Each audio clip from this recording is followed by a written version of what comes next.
Question number 2 comes from N. Williams, 7-32 on Reddit. They say, hey, Prof G, I'm curious if you're looking at the senior healthcare space from an investment perspective. The way I see it, we have a growing demographic of people over 65 with the majority of wealth in the U.S. and rising life expectancies. Would love to hear your thoughts on the validity of this thesis, potential impact on society, and if you think the space is positioned well for investment. I read a thing on which companies are have the highest failure and highest success rate. Like clubs and restaurants have like a 10% success rate. And the number one most successful business for 94% was senior care. And this goes to one of my big themes that I tell my kids. You have ROI on the y-axis. You have sex appeal, how sexy businesses on the x-axis.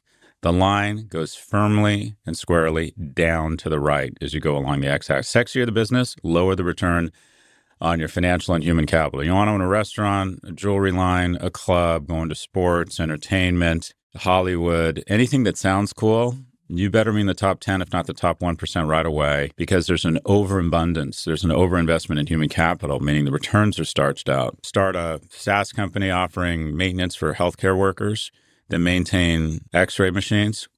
Disco. That business is going to show a great ROI. The top half of tax lawyers make really good livings. The top half of actors are unemployed. The senior space is really unattractive. We don't like to be around seniors, right? They smell funny. Or you go into a place, a senior's home, and you think, this isn't where I want to hang out. And guess what? It's actually a very rewarding job. So anyways, senior centers, senior care, fucking amazing business. So the U.S. population of people 65 plus reached 61.2 million in 2024. The census projects 1 in 5 Americans will be over 65 by 2030. The fastest growing and most care-intensive group is the 85 plus population. People are living really...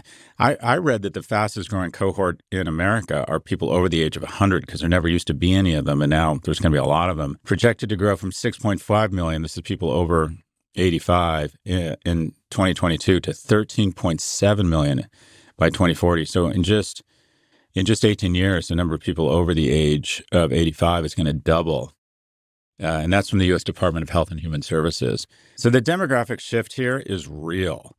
America is aging rapidly, and the most care-intensive population is 85 plus. So the addressable market is set to double. By the way, growth is everything. I was in Zermatt, and it was fresh snow, and went out, and I thought, I'm a pretty good skier. And then the snow got shitty and froze, and then it reminded me, okay, no, I'm not. I'm a shitty skier. When you're in a growth market, it's fresh powder, and you can just be very good without being very good. And that is, you'd rather be average in a growing market than great in a declining market, because quite frankly, the winds are just in your sails. Anyways, if you want to start a business servicing people over the age of 85, champagne and cocaine, my brother. And the champagne is none of your friends are going to want to do it because they don't want to be around old people. So there's a lack of investment from human capital. You can raise money because private equity and venture capital firms smell money around this population. And God, I'd love to put together that deck. My addressable market is about to double in the next 15 years. In sum, the big winners will likely be the companies that help the system care for older Americans, specifically 85 plus, at lower cost and outside the hospital. No one says, I'd be more comfortable in the hospital. People don't want to be in the hospital. I do think I think there's going to be, I wrote a book called Post-Corona. One of my big things was dispersion of work to homes, dispersion of education to computers. Also, I think there's going to be a huge dispersion of healthcare. I think the percentage of people who die at home, if you will, is going to explode. When my mom was sick, I said, okay, it sounds like we got about 6 months here. What's on your bucket list? And she said, I have 2 things. I want to go see my family in England. We need to do that sooner rather than later because I'm obviously not feeling very well. But she said, more than anything, I want to pass at home. And so this was 2004. And quite frankly, it wasn't easy. I had resources and I'm creative. And I was able to take time off of a leave from NYU. So I was able to orchestrate it. But it's not easy. That's another one, 85 plus and helping people stay at home as long as possible. I think it's going to be an enormous business. In sum, it's a great fucking idea. It's a great idea. And lowest or highest success rate of any small business, senior care. We'll be right back after a quick break. Support for the show comes from Grammarly. You already know the world moves fast.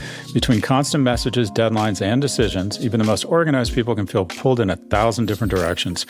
But work today still depends on clear communication, and when every message counts, sounding hurried or generic can mean getting missed. Grammarly gives you one place to think, write, and finish your work, and you can find it right where you already write, with access to agents that help you sound natural, clear, and engaging. Whether you're writing an email, proposal, or novel, Grammarly helps you go from draft to final draft to done in no time. You can use Grammarly's AI chat to come up with ideas, outline a solid draft, then refine it with context-aware suggestions that fit what you're working on. You can see why 90% of professionals say Grammarly has saved them time writing and editing their work. That's because Grammarly is designed to simplify complex ideas with clarity that sounds like you, not AI. In a world of generic AI, you don't have to sound like everyone else. With Grammarly, you never will. Download Grammarly for free at Grammarly.com. That's Grammarly.com.